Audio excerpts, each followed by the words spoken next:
Hi everyone and welcome to our presentation today. My name is Pat Merrick. I'm the Program Director at Student Athlete Placement Services Australia.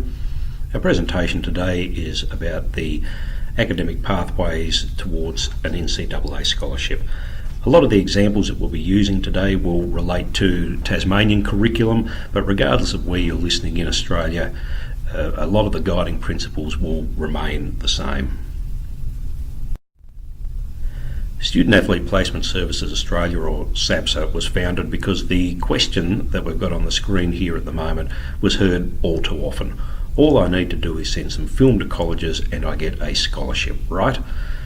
What I'd like you to do over the course of our presentation is to keep this particular question here in mind. Look at everything through the prism of this as we go along, because at the end we'll circle back round to this and we'll see how accurate this ended up being.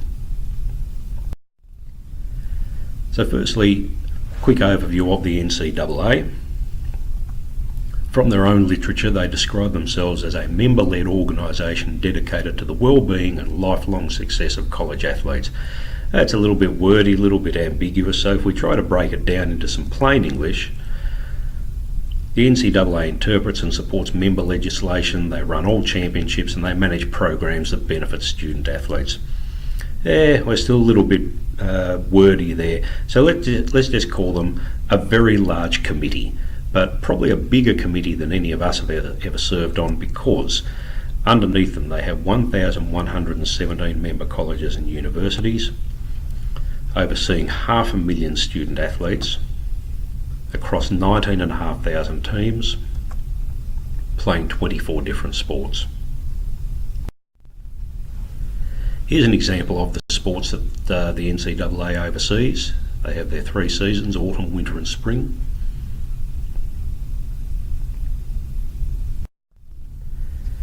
The NCAA is broken up into 3 divisions.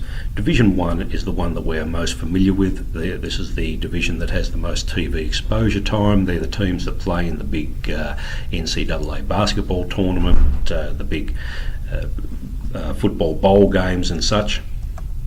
They have the largest student bodies. In fact, the largest university in the United States is the University of Central Florida, with a student body of 63,000. Some of the other colleges, universities, University of Michigan, UCLA, come in at about 45,000. There are some smaller ones like the University of Miami at 17,000. They also have the largest athletic budgets. Now, the biggest schools here have monumental athletic budgets by our standards.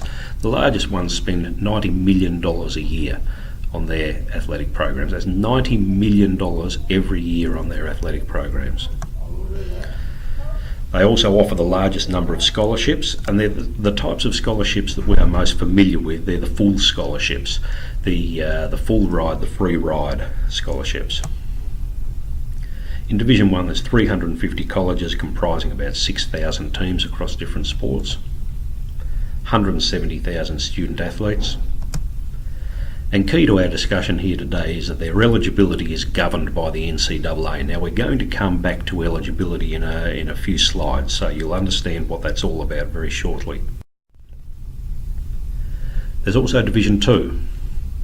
In Division 2 there's less financial emphasis on the athletics programs. The budgets are smaller, therefore the scholarships are smaller as well. Right, smaller athletic budgets. They strive for a greater balance between academic life and sport, so there's not as much emphasis on sport as in Division 1. There's more focus on region-based competition. What they're trying to do is cut down on some of the onerous cross-country travel for students. They have smaller student bodies. About 87% of the Division 2 colleges have student bodies under 8,000. Now, key to our discussion here is that they offer a partial scholarship model. They do not offer full sporting scholarships. They do offer multiple types of scholarships. So they do offer sporting scholarships, they do offer academic scholarships. So if a student athlete is an academic high achiever as well as an athletic high achiever, there's a possibility that they might be able to offset the shortfall in an athletics scholarship with a corresponding academic scholarship as well. And like Division 1, their eligibility is governed by the NCAA, and again we'll get to that very shortly. Division 3. This is the largest of the three divisions in the NCAA, and they focus primarily on the whole college experience. There's much less emphasis put on the sporting programs here. They have reduced practice schedules, and they have shorter seasons. And like Division 2, they focus on region-based competition. So again, we're trying to cut down on the amount of time that students are away from their education. Division 3 has no NCAA eligibility oversight. That's different to Division 1 and Division 2, as we saw. And the reason that there's no NCAA eligibility oversight for Division 3, and this is a very key point for what we're talking about, is because Division 3 does not offer any athletic scholarships. If someone is to attend a Division 3 college, they are going to have to be paying their own way. So we're alluding to the concept of eligibility, so we'll discuss eligibility. But first we're going to take a little bit of a detour first so that we can get a bit of an overview about why the NCAA is so keen on overseeing eligibility these days. Because I'm going to relate to you the sordid tale of SMU, Southern Methodist University, very small university in Texas, undergraduate student body of 6,000 to 8,000, so very small Division 1 university. Hardly anyone of any consequence went to SMU for the sporting programs. For many years SMU languished at the bottom of all of the standings, and then all of a sudden in the late 70s, early 80s, there was an influx of very talented young high school players who chose SMU as their university of choice, and it was unusual for this to happen, because SMU was certainly not known as a powerhouse recruiting university. However, the players that came along, we are talking, future NFL Hall of Famers, incredible players, and SMU became a real powerhouse in football, quite surprisingly. And it was only after the fact that it suddenly became apparent as to why these very talented high school players who had their choice of university for some reason chose SMU, especially when photos such as this started to emerge. It became apparent that SMU recruiters were offering very significant inducements to high school players, their families, to get them to come to SMU. That car there, by the way, that belongs to the gentleman there wearing number 19. Well, officially it doesn't belong to him. Officially it's the coach's car and he just loaned it to him. But the strange thing is that the car never did end up going back to the coach. It just stayed with the player there. So I'll leave that up to you to work out whether that was actually a loaner or just left for him. So given that, the NCAA decided to step in and say, right, we are going to start taking control of eligibility here, because we can't have fiascos like this. It's no longer going to be the Wild West as far as recruiting goes. And thus was born the NCAA Eligibility Center. And this is going to sit at the heart of what we're going to be speaking about here today in this presentation. The NCAA Eligibility Center determines your eligibility to compete at an NCAA Division 1 or 2 school. They issue you with an ID number that you need to give to prospective schools so that you can be tracked through the system and through the process. Your SAT scores and school transcripts need to be provided to the NCAA Eligibility Center by your school or by the SAT testing center. And student athletes need to be registered with a certification account from the Eligibility Centre before they can make official visits to colleges or sign a national letter of intent for a Division 1 or 2 college. Now, we're going to get to national letter of intent a little bit later on. The best idea for registering with the NCAA Eligibility Centre is probably towards the end of Year 10, when you've really sat down, had a good hard think about the pathway that you want to go down. Register with the NCAA Eligibility Centre, and then you are ready to go as far as uploading of transcripts and such. So, eligibility in a nutshell. To be eligible to play NCAA Division 1 or 2 sport, there's a number of boxes that need to be ticked. You must graduate from high school, or here in Australia, Year 12. You must earn a minimum grade point average of 2.3. Now, we don't operate on a grade point average basis here in Australia, but there is a formula that the NCAA uses to translate your high school, Year 9 and 10 results of A, B, C, and your Year 11 and 12 results of SA, HA and such into a GPA. No matter where you're listening to this presentation from in Australia, there's formulas for each individual state depending on the grading methods that are used. You must earn an SAT score that matches your GPA. Now, that sounds a little bit confusing, but we will cover that a little bit more very shortly. Basically, you need to submit a GPA and you need to sit an SAT. The SAT and the GPA, they work on a sliding scale opposite of each other. Basically, the higher your GPA, the lower your SAT score needs to be. This is because the NCAA recognises or appreciates grades as opposed to test scores as a greater indication of someone's academic ability.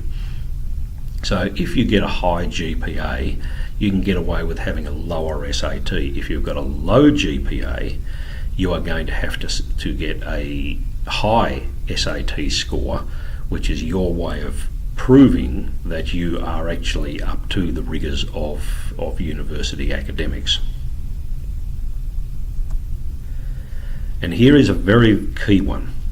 You must complete 16 NCAA approved courses over your period from Year 9 to Year 12, and this is where the majority of Tasmanian and Australian students will trip up, because they will often start looking at the possibility of an NCAA scholarship around about Year 11 or Year 12, and unless they've got very lucky and have inadvertently chosen these NCAA approved core courses from Year 9, it's going to be too late. These must be done over the course of the 4 years. Now, we're going to get to that in a little bit, so there will be some more detail about this one. So here's an example for Division 1 of the core courses that you need to do. As you can see, you need to do English all the way through. You need to do mathematics at least for 3 years. However, you will notice at the end of the list here, there are 2 boxes of additional courses. Now, the options are reasonably limited in there, so you've got English and math as well in there. Let's work on the presumption here that even though it says 3 years of math, you are probably going to have to supplement that with 1 more year of math from the additional list over there. So let's work on the presumption that you're doing math all the way through from Year 9 to Year 12. If you look over on the right hand side at the additional subjects there's a number of things like foreign language and comparative religion that can be counted as an additional course. Comparative religion is a religion course where more than one religion is discussed and studied, that qualifies as an additional course. If a religion course only covers one particular religion, it is not qualified as an additional course. And each state in Australia has a small number of additional courses that have been approved by the NCAA that can be used in that category there. If we look at Division 2, it's a very similar pathway. We've got a little bit shaved off the English, we've got a little bit shaved off the math, but over on the additional side we've been bumped up from 5 to 7 cumulative years there. So again, let's just work on the assumption that English and math is going all the way through. Now we're going to use maths as an example here. Now this remains true for all of the units, be it social science, be it English, but we're going to use maths simply as an example here. The issue that we have here in Australia is that we are bound by the Year 9 and 10 Australian curriculum, and basically what we've got here is that you do mathematics in general. You do mathematics 9 and then you do mathematics 10, and within mathematics 9 and mathematics 10 you've got all of the sub-disciplines of mathematics, so you get a very broad overview of mathematics. The reason we're discussing this here is because this is going to be an example of how narrow our pathway is here in Australia compared to the pathways that are available to these students in their high school environment in the United States. As an example, on the following slide, here are the Year 9 and 10 course offerings from a high school that I'm familiar with, Denison High School in Texas. These are all the Year 9 and 10 mathematics courses that are approved by the NCAA. And as you can see, they don't do maths just in general. Theirs is broken up by discipline. So you can do just algebra, you can do just calculus, you can do just geometry. So when we transition into Year 11 and 12, remembering that in the United States their high school goes from Year 9 to Year 12, so they stay in the same environment all the way through. We transition into a new environment here in Tasmania and throughout Australia, and mathematics now in Year 11 and 12 is now overseen by TASC. So we've moved out of the Australian curriculum and we've got the TASC overseeing it. Now the general principle for what constitutes an NCAA approved unit is that it must be taught at its recognised general highest level. So things like on this example here, everyday maths, that is not at the highest level, that is at a slower pace. Similarly with English, if you were looking at foundational English, that would not qualify as a core course because it's taught at a slower pace. So for the purposes of what we're looking at here, let's take out everyday maths, essential skills, workplace maths and general mathematics foundation. What we can also take out here is mathematics methods 4 and mathematics specialised 4, because they are advanced courses. They are above and beyond what would normally be your highest level. So they're extended courses there for folks who are looking for very particular pre-tertiary qualifications. So where we're focusing ourselves here is in this area here, in Maths Foundations 3 and General Mathematics 3. A key part that we're looking at here is the prerequisites to get into these two courses, which is a B in Year 10 Mathematics. So you can see that our pathway here is relatively narrow. You've got to do well in Year 10 Maths in order to get into this Maths.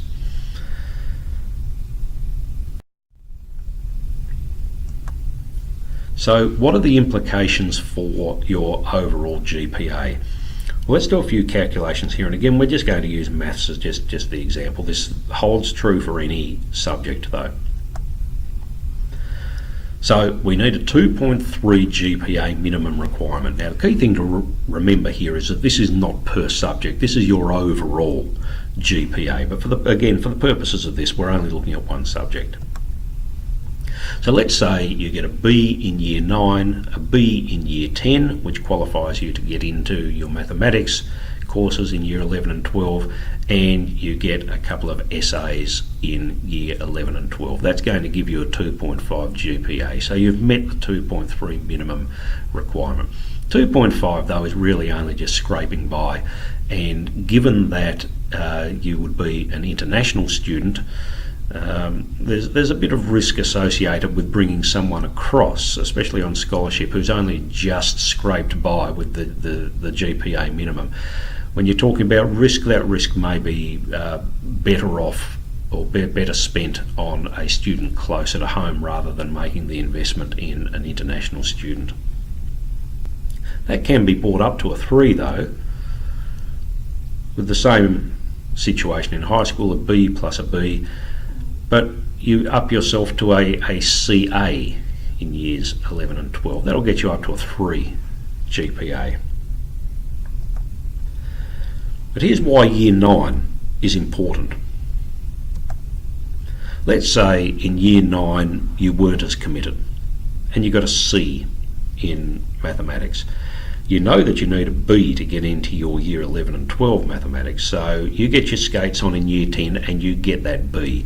And then once you get to year 11 and 12, you get a couple of satisfactory achievements throughout year 11 and 12. However, that C comes into play there because now the GPA is only 2.25. You are now below the 2.3. Again though, let's just reiterate that the GPA that's required is the overall GPA. So if you're not so great in maths, you may be able to make that up in English, say, or social science, one of your strengths. But you can see here that year 9 is important because that grade back in year 9 that some kids might think is not overly important, that's actually come into play here, and it's come into play with the calculations. So let's move on to the Scholastic Aptitude test, the SAT. It's an applied knowledge test, so you're not doing mathematics on the test as such. You are using your knowledge of mathematics to solve problems. The test has 4 parts: reading, writing and language, math, and an essay. The SAT is offered internationally 4 times a year: October, December, March and May. And the good news for those of us here in Tasmania is that it can be sat at the University of Tasmania at the Sandy Bay campus. Now, for those of you who are listening to this presentation from elsewhere around Australia, there are plenty of opportunities to sit the SAT at all of the major centres around Australia as well. So remember what we were saying earlier about the sliding scale between SAT and GPA. What you can see here is how those two things relate to each other. Now if we move over to the right hand pane, you can see that our person who got a 2.5 GPA is going to need a 900 on their SAT. The SAT is scored from 400 to 1600. So as you can see, the lower your GPA, the higher your SAT needs to be. Again, this is your way of showing the NCAA that you are capable of meeting the academic rigours of university. If we move over to the left-hand pane and we go up to the top left-hand corner, we can see that someone with a GPA of 3.55, which is a very good GPA, GPA goes up to 4. A 355 GPA requires someone to simply get a 400 on the SAT. So remember what I said just a moment ago, the SAT is scored from 400 to 1600. So essentially what that means is that if you have a 355 GPA or above, all you need to do is turn up to the SAT sitting, scrawl your name in crayon and walk out, and you've already qualified. Now, I would not recommend that as a recommended strategy, of course, because you would much rather be going to a university with a high GPA and a high SAT for selling purposes. So please don't take that as advice, but it's simply an example. If For anyone who's interested in looking at information about the SAT, this website here is a great resource. It's free. Go along and have a look.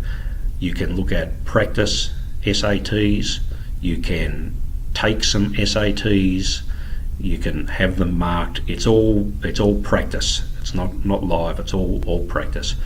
It is a very, very good resource, and as I said, it's free. So let's have a look at the academic timeline that we're talking about here for potential student athletes.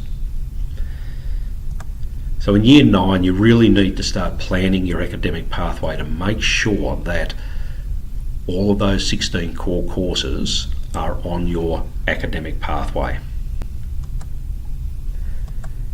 In year 10, register with the NCAA Eligibility Center. Year 11, sit your SAT for the first time.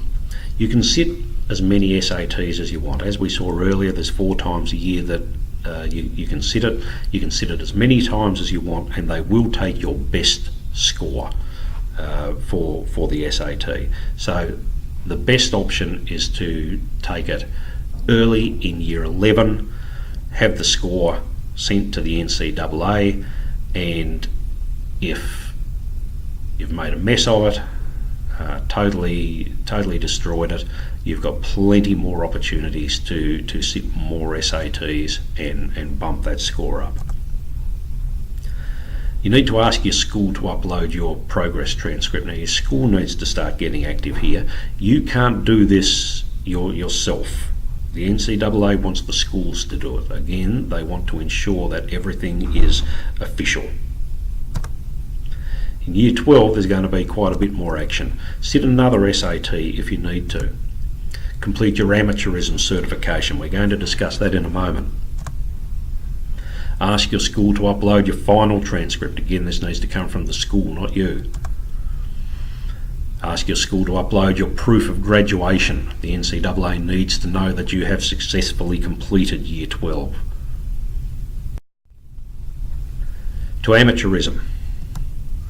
When you register with the NCAA Eligibility Center, they are going to ask you questions about your sports participation in order to determine that you are in fact an amateur. As an international student athlete, you need to be prepared to answer questions about whether you've played with professionals or not.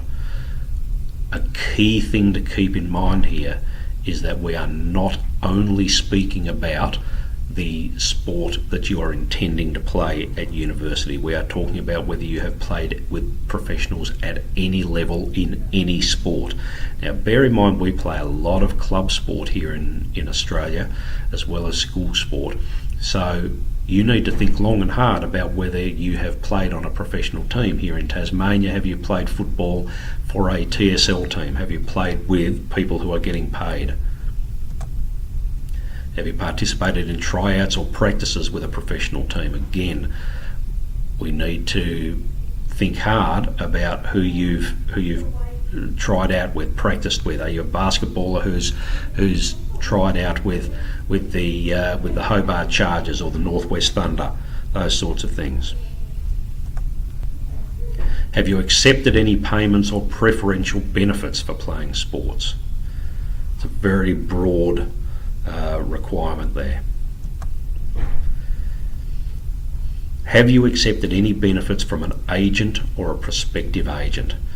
Again, did you at any point have aspirations to be an AFL footballer, and have you been in contact with a potential agent?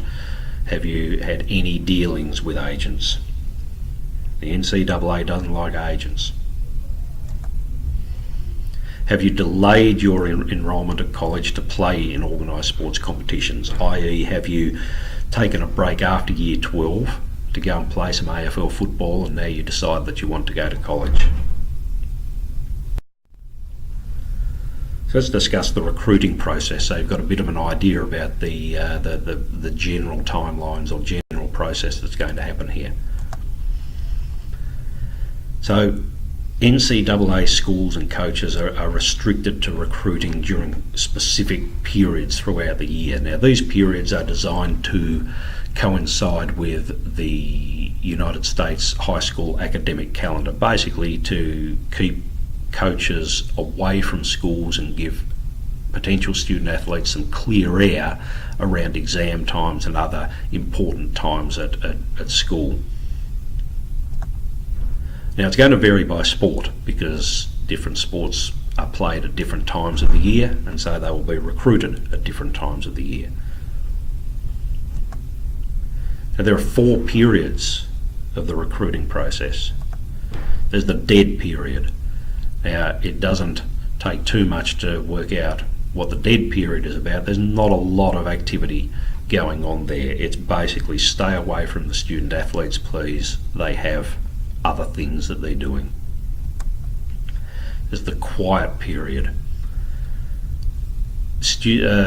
Coaches and colleges can contact potential student athletes during the quiet period, but they are limited to the amount of contact that they can have, and they cannot come and visit schools or have face-to-face contact, but they can make phone calls and can exchange emails.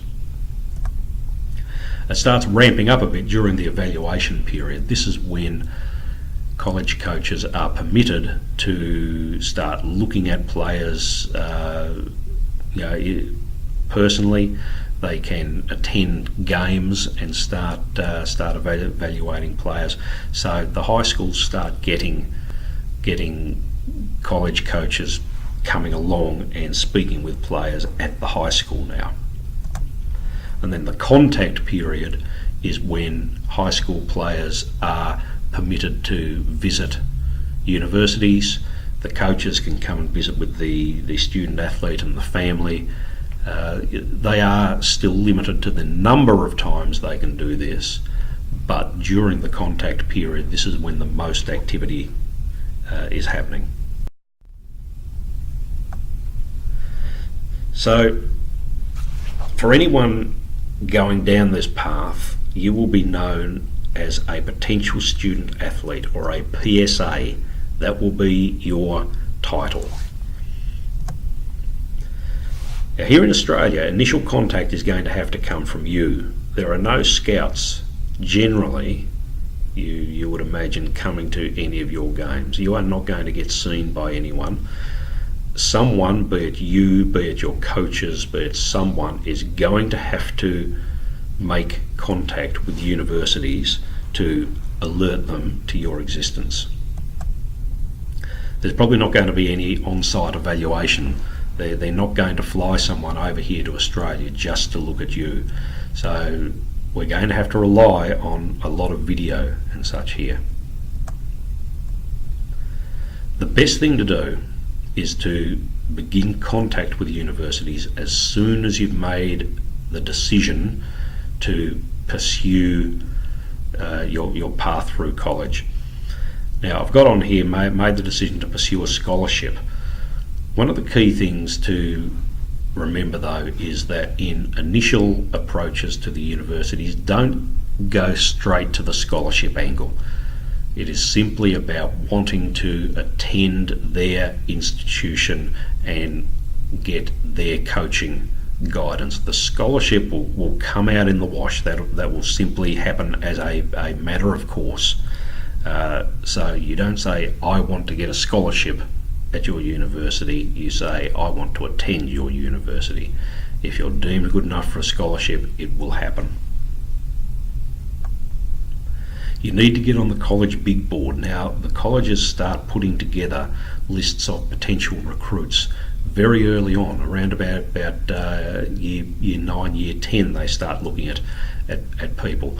And the big board, you're looking at 100, 150, 200 PSAs on the big board that these colleges are evaluating and looking at. Are they going to get all of them? No, they are not, because at the top of the list are going to be all of what are referred to in the United States as the 5-star recruits. So these are the ones that the colleges really want, and each college is only going to get a handful of these guys, so there's going to be people flying off this big board as time goes along. But you want to get onto that big board. If you can get onto the big board, you are at least now under their nose and they have a degree of interest in you. Now, the coaches are going to start becoming active around the end of grade 10, beginning of year 11. There's going to be some initial contact starting to be made. And the first step in that will be a questionnaire. They will send out a questionnaire to all of the PSAs on their big board. It's going to be a pretty comprehensive questionnaire. That's going to be the first step. A lot of the PSAs probably won't bother sending the questionnaire back in, and that will help the college to start culling people from the big board. Again, remember, you want to stay on the big board. So over time, as the recruiting process goes along, the last step would be a campus visit. There's a lot of steps in between that first step and that last step, but the last step would be a campus visit. This is when they have indicated that they are genuinely interested in you and they would like you to come and visit the campus and see whether it is something that you are also interested in. Now, this will be done at your own cost. The university will not fly you there, so you will need to visit the United States for this campus visit. If it all goes to plan, you will get placed under your nose a national letter of intent. The national letter of intent is a binding agreement between the PSA and the college. In it, the PSA agrees to attend the institution full-time for at least one academic year, and in return, the institution agrees to provide athletics financial aid for one academic year. The reason it only says one academic year is that you are not allowed to offer a national letter of intent for multiple years. So basically your arrangement with the university for your athletics financial aid is on a rolling basis here. When the national letter of intent is signed, all recruiting activities cease. Now, not only does this mean that no other universities can contact you, but you also must cease trying to sell yourself to any other universities and colleges. So it's a two-way street here. All recruiting activities, whether they are coming towards you or emanating from you, must cease. So you can see that it's a pretty big decision that needs to be made here. Is this the school that you want to attend? Because when you sign this national letter of intent, you are now bound to this school.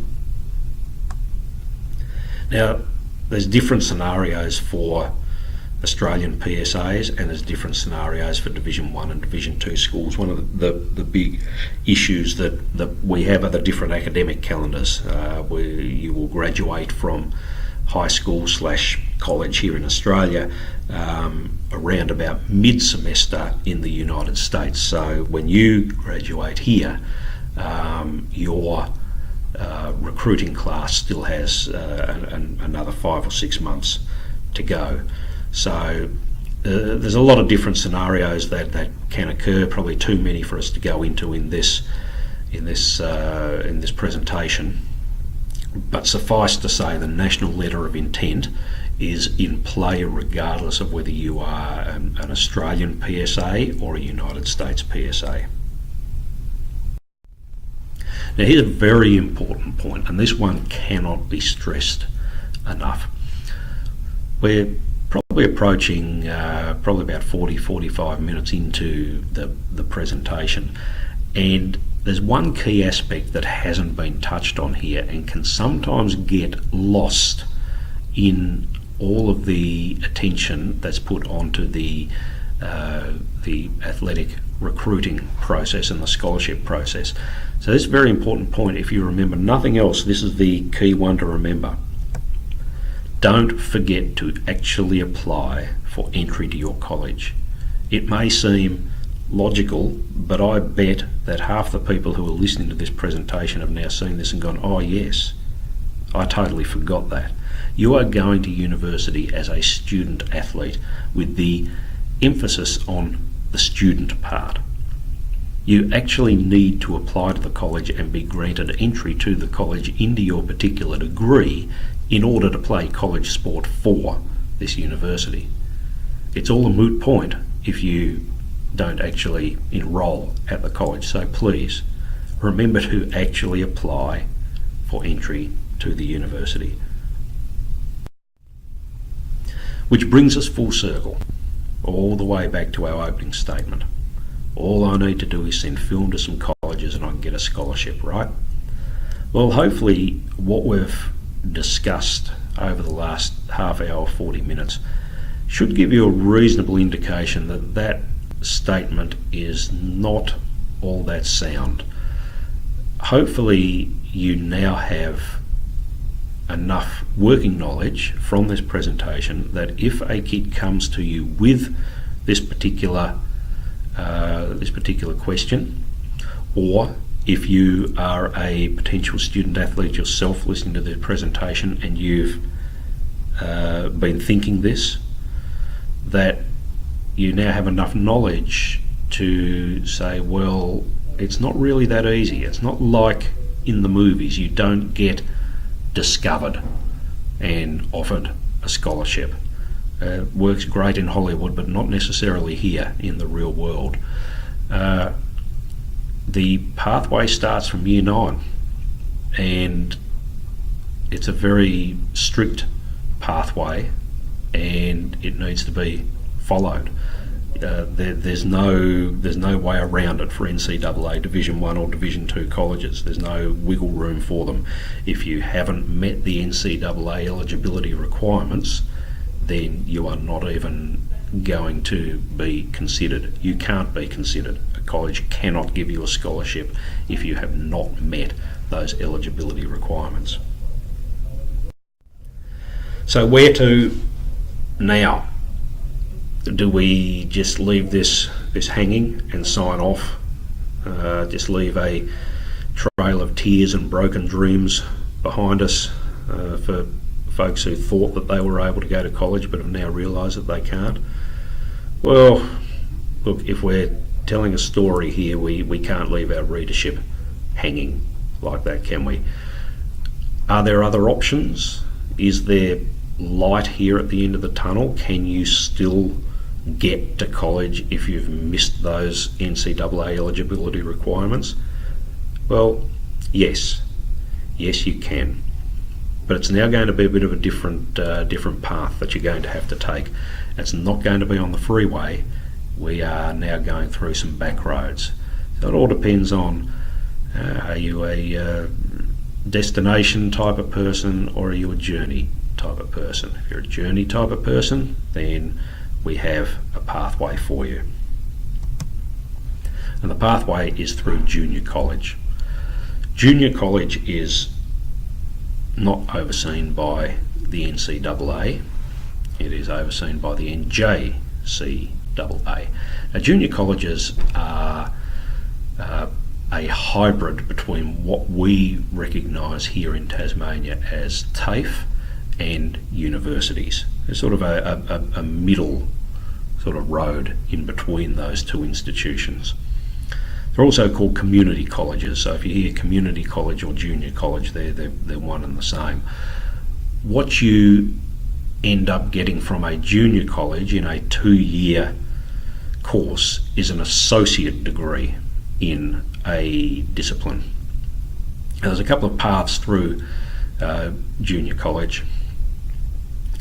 There are those folks who go to junior college wholly and solely for the educational aspect of it. They get their associate degree in, let's say, business.